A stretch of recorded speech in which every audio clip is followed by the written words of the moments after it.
Love me now. You are tuned in to the Talk of Chicago, 1690 AM. I am your host, Maze Jackson. Got my main man, Charles Thomas, in the building. And ladies and gentlemen, as you know, we are having the competition to replace me as the commentator. I would talk a long time, but I'm going to just throw the mic to my brother, Ernest Krim, who is in the building. Welcome, Ernest. What's up, Maze? What's up, Charles? How y'all feeling? Man, we're doing all right, man. All right, man. Look, tell us real quick what motivated you to be.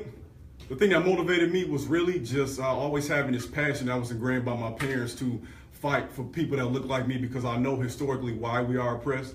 I was always surrounded by books in my household, Malcolm X, Marcus Garvey, Martin Luther King. So that influenced me to be an educator, and I've been teaching for a while now. I taught in Chicago. I teach in the south suburbs now.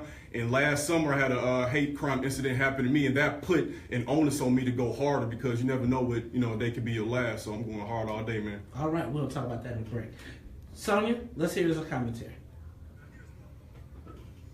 Police are not the problem. Yeah, I said it. Police are not the problem. When we talk about the issue of police brutality, police terrorism, police violence, police are not the problem. Now, I know you're probably listening to me right now and you think I'm crazy and you think I'm a fool, but let me explain this real quick. When a police officer puts on a uniform, they do not transform into Clark Kent into a super racist. Nah. See, think about the issue in Lansing that we just saw on Facebook recently. Black boys running across the lawn. A white off-duty cop throws him on the ground and proceeds to put him in a chokehold and threatens to kill him. He's an off-duty cop, and he's racist. See, he did not transform. He was born and bred that way in America.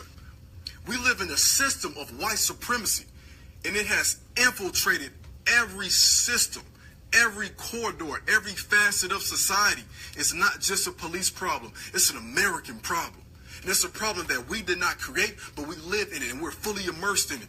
When you think about the education system, you think about employment, you think about healthcare, you think about food deserts, the income inequality we suffer from. These are all issues that are rooted in white supremacy, which means they come from the same seed that was planted years ago. See, when I think about my situation, when my wife and I were the targets of this white supremacist woman who spat on us and called us the N-word, I realized that we were connected.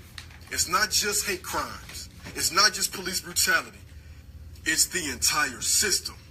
Now, how can we constructively eradicate this system? Hashtag me, Krim's Corner. Ooh, all right, brother. Ooh. You trying to get a little delivery in this. So apparently you had a hate crime. Give me a quick. My wife and I were at the South Shore Cultural Center last summer enjoying ourselves, and we tried to play cornhole. We grabbed the beanbag that was far off in the distance. The lady was going crazy and belligerent, came up to us, started calling us the N-word. Was that the tequila fest? Yeah, the margarita fest. The margarita fest. Oh, my brother. That was you. That's me, bro. That's me. Man. Yeah, I'm still here, man. Praise God. Hey, man. You know what? Be locked up now. You know what? And I'm going to tell you, you got to be careful with them white women, because they will turn the tables and will make you the victim. You know what? Yeah, we already had an incident. Let me hit a number 2. You ready? You got it? Okay, let's go. You ready? Let's go. All right, so WVON, Chicago, Illinois, America. Welcome back to Krim's Corner, where the lesson for today is on promotions and demotions. Understand, while living and trying to survive in a system of white supremacy, you must realize this essential rule. Black hate gets you promoted, while black love gets you demoted. Now let me say it again in case they didn't understand that. Black hate gets you promoted, while black love gets you demoted. See, Rahm Emanuel, for example, has shown us for years that he does not support black people, yet we supported him by re-electing him. He has ignored our historical plight and has opted to close our schools and hide insidious videos exposing police terrorism as opposed to passing legislation for our communities. This dude can't even muster the courage and fortitude to outwardly express his support by exclaiming and showing that Black Lives Matter. You'll see him when it's re-election time, though. His actions show that he hates black people. So let me get my 2005 Kanye West on to say it for you clearly. Rahm Emanuel does not care about black people. On another note, Obama publicly denounced our brother Jeremiah Wright, who unapologetically loves black people, but Trump's alignment with white supremacists and the alt-right continues to be accepted. In the sports world, our brother Colin Kaepernick, who has all the credentials to be a starting quarterback, has been conspicuously demoted due to his unwavering support for the black community. Now imagine what would happen if our black NFL players held out for Kaepernick in a sign of unity. Conversely, open white supremacists in the NFL like Riley Cooper can maintain a job with subpar numbers. Why is that? Because black hate gets you promoted, love gets you demoted. But if black people, the most regal people on earth, decide to support you incessantly and collectively, only then will black love be what's promoted and black hate will finally be demoted. Roll that line again. Roll that line again. Where's that? Woo!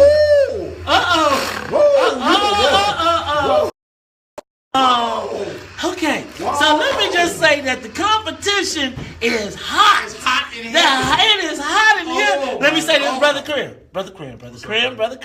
Now, I might feel a little some kind of way that I did not come up with the black. Say it again for me. Black hate gets you promoted, Man, while black love gets you demoted. Some of y'all who not watching, my little brother Mays Jackson took his headphones off, threw them out, and just started staring at this brother. Hey y'all. Now I'm just here to tell you. You know what? And I'm gonna tell you what. So we might have to get Damon back to let him get his second one in, because now Damon will be. In what circumstance you got a job, son? Hey, brother, we got. You know what? We gonna figure out how we get you back, because I'm here to tell you this. Man, you know about the drum, don't you? You heard about that? Oh, the drum. It's a whole bunch of folks I've heard in here that need to be. Hey, brother. My brother. The drum, man. My brother. I'm a teacher, man. I got all summer off, man. Let's go. I can stay with you today. My brother. They're gonna drum now. Let me tell you something. Whoa. I'm gonna tell you.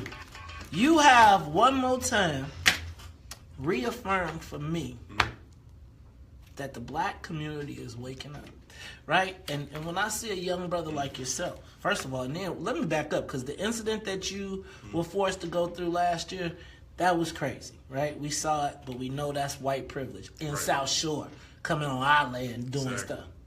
But brother, you have found a way to express yourself through words that I'm moved. Man, look here. This is the first time I've said this to any of our competitors. Mays, get this man a shirt. We got to get him a what's in it for the black people. For the black people. Ladies and gentlemen, we got to go. Mr. You trust me when I tell you, some kind of way you'll be back. You are tuned into the Talk of Chicago. It is 7:59. Up next, we'll talk the state of emergency in Las Vegas. And it ain't crime. It's weed. We'll be back. The Talk of Chicago and the voice of the My brother. 1690 WVON. I know about both of y'all, brother. I'll let you know, man. It's remains in effect in our area until 10 Man, Here's one of the headlines we're tracking. Cook County resident.